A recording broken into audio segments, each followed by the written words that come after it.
I see it all the time. People start focusing on growing their business and they go from this carefree, great, nice guy to a total jerk. In today's video, I'm gonna show you how to be a savage in business, but also not sell your soul in order to do it. Let's dive in.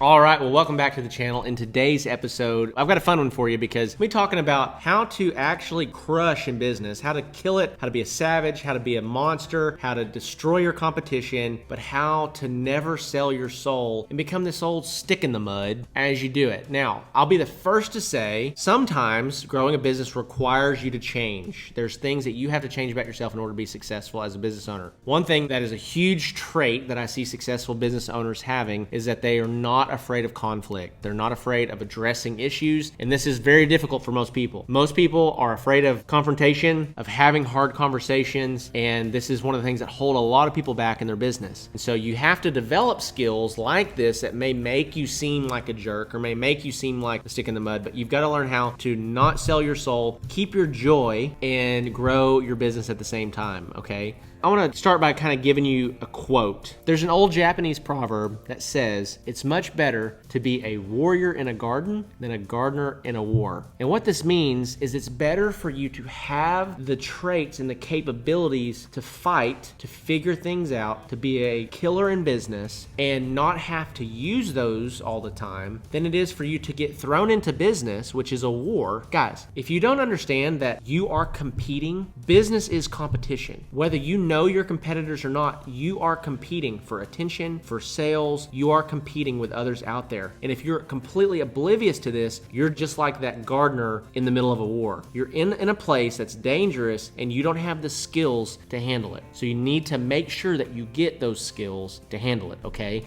So I've seen this time and time again too, where guys get into business or you meet people that have been in business and that they allow business to jade them. They allow business and the struggles and the challenges of business to put pressure on them, to change them and make them just kind of a jerk, to be honest. And if I can be completely transparent with you guys, I went through the same thing too. I've walked through seasons where I've had to look at myself long and hard in the mirror and be like, man, this is not the person that I want to become. This isn't the type of person that I want to be. I don't want to be short fused. I don't want to be angry. I don't want to be frustrated all the time. And so you have to protect your heart. This is the pastor in me coming out in this video. You got to protect your heart. You got to protect your family. You got to be who God has called you to be. And I truly believe that you can do both. Guys, sometimes there are situations that you go into or things that you face that totally change you, and there was no way that you could have not lost your innocence going into it or not lost your joy for life, right? But when it comes to business, I don't think that you have to lose your joy. I don't think that you have to be frustrated and aggravated all the time. I think that a lot of it comes down to, number one, a personal decision, that you're in control of your mood, of what you think, how you think. You're in control of the day-to-day, how you handle it. But then other than that, I think that it's just so important to not lose sight of the ultimate goal. Guys, listen, businesses will come and they will go, but a few things will remain. Number one, your relationship with God. Number two, your relationship with your family and your friends. People in your life are the people that make life rich. If you do not focus on the people and you focus on just the money or focus on the vision, you can get there, guys. You can grow the big business. You can have all the success. You can drive the cars, drive the trucks, have the big house. You can have all the things you ever thought that you wanted, and your wife left you, or you don't have a relationship with your kids. I think that my greatest challenge, and also potentially even my greatest superpower, I don't know yet, I don't know which one of these it is yet, is that I want to have it all, and I believe that I can.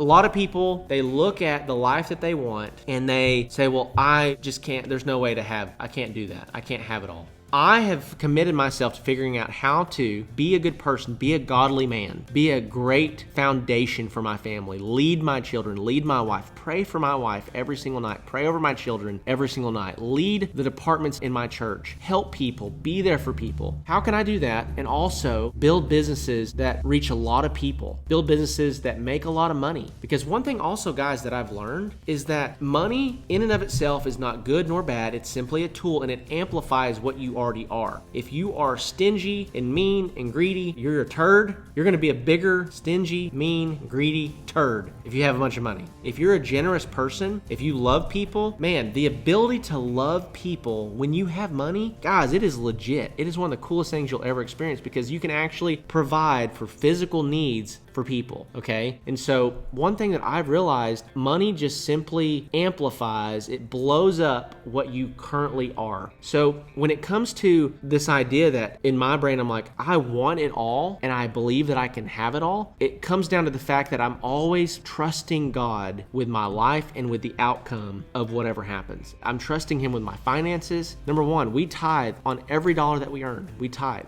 We give 10% back to the Lord without a doubt. There's no ifs, ands, or buts about it. Earlier this year, I wrote a check to my church that was the same amount that I made my entire salary at the church just a few years ago. It's a crazy feeling, but God has blessed us. God has blessed my family. God has blessed my home. God has blessed our ministries and our businesses, and God has blessed us financially because He can trust us to not be greedy, not be a turd, and as more opportunity comes, we always point it back to Him and to His people, okay? So, sorry to get a little preachy there. If you're not a Christian, I still love you. I'm so glad that you're here, and I'm not gonna push any beliefs on you. These are just my beliefs and what I know has benefited my life. And so, when it comes to being a savage in business and also being a great person, the quote that I mentioned earlier is the best thing I can leave you with. Develop the skill sets, develop the tactics that you need to win in business. Which, what is winning in business? Winning in business is reaching a lot of people, having a lot of influence, and making a lot of money. Those are really the three things when it comes to winning in business. Now, hopefully those are all positive things. You're reaching a lot of people with a positive message or with a positive product. You are selling a lot of things and making a lot of good money, right? Pablo Escobar was really good at business, but his ethics were a little questionable, to say the least, right? So when it comes to winning in business, being a savage, and also not losing your joy, guys, I just want to encourage you, believe the same thing that I believe. I believe that I can have it all, and I'm going to figure out how to have it all.